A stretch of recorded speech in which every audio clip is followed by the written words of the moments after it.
Hi, my name is James Lillystone. I'm a 36-year-old male brought up and raised in Norwich my whole life. I fell into being homeless for more than 10 years, and this puppet theatre that you see behind me was St Martin's Night Shelter long back then, where actually my mum had to stay for a safe, warm place when she had nowhere to go for her own homeless situation. I'm telling this real life story and hope this will show there is support and there is always a chance to change and to have a better quality of living. This third section, I'm going to tell you about the time my friend overdosed on drugs. I gave her CPR and managed to save her life. I'm telling you about some of the bad things I did when taking drugs and fighting and going to prison. My mum died. I thought I could cope, but it turned out that I couldn't. All I could hear was just something drop or a banging noise or something like that. So I've come downstairs, and as I've come down the stairs, I've looked on the floor, and my friend's female, she's laid across the floor, and she's blue in the face. She was dead. So I've got on my hands and knees, and I've given her mouth to mouth and the CPR. Luckily enough, she's come back too.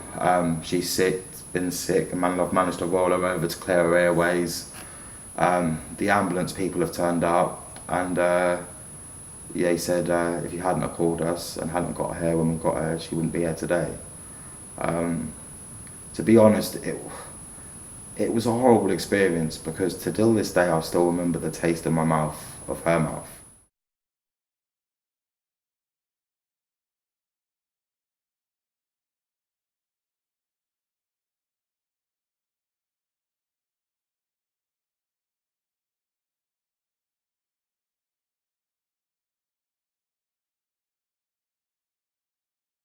I got heavily involved in smoking cannabis, heavily involved in selling cannabis, heavily involved in drinking, heavily involved in fighting, heavily involved in quite a lot of things that upsets me to think about, really. But I'd lost my children and my love of my life, which hurt me badly through my own fault, my own wrongdoings. And then I ended up going to prison for a little while in Knox Road in Norwich. I got a 6-month do free for intent to supply for cannabis. Then was released for a couple of weeks out on back to Norwich and gone back to my grandmother's house.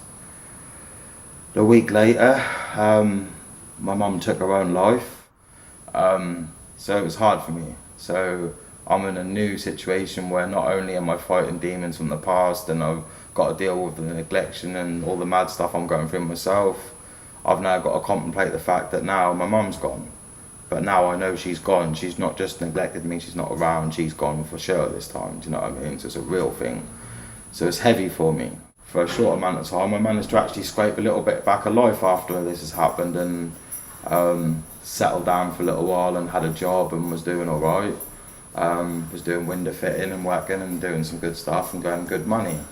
And then my depression and my mental health, and I never dealt with losing mum properly and my dad, and certain things happened in my family, and I thought I was all right. I thought I got to a stage where I could live with these things, and truth be told, I wasn't right. Bit by bit I started to dabble in drinking again, and I'm starting to sniff cocaine. I'm starting to think, right, now I'm sniffing cocaine, I've got a whole new problem here, and how am I going to deal with this? How can I afford this? And stupidly enough, in life you ask the right questions when you need something to the wrong person, they will provide.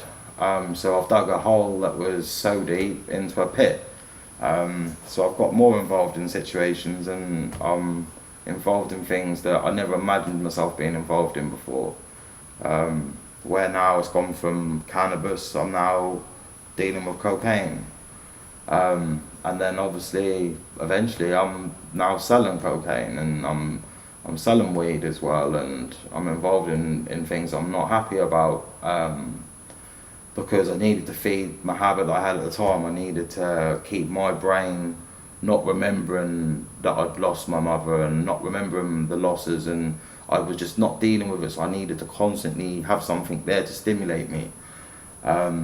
And then it got worse. Bit by bit, people are telling me, look, you're losing your way, you know what I mean? You're not thinking, you need to slow down a bit and just think. And I'm thinking, what are you on about, mate? Come on, man. Like, it's live for the moment, ride or die, isn't it? Do you know what I mean? And this is the wrong frame of mind, but this is the way I thought. So I've kept getting involved, and before I knew it, I'm involved in worse things. I'm involved in heroin, I'm involved in crack, I'm involved in situations that would keep a lot of people awake at night in the wrong way. Not something that I'll ever be proud of, an experience that has got me to where I am today.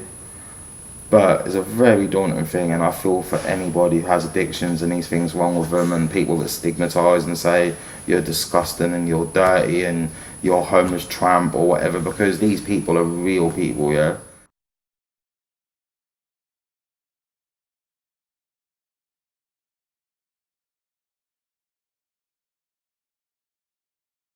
Thank you for taking the time to listen to this part of my story, and I hope listening to these words will help you understand you're not alone and there is a future for you. All the best from my soul, James.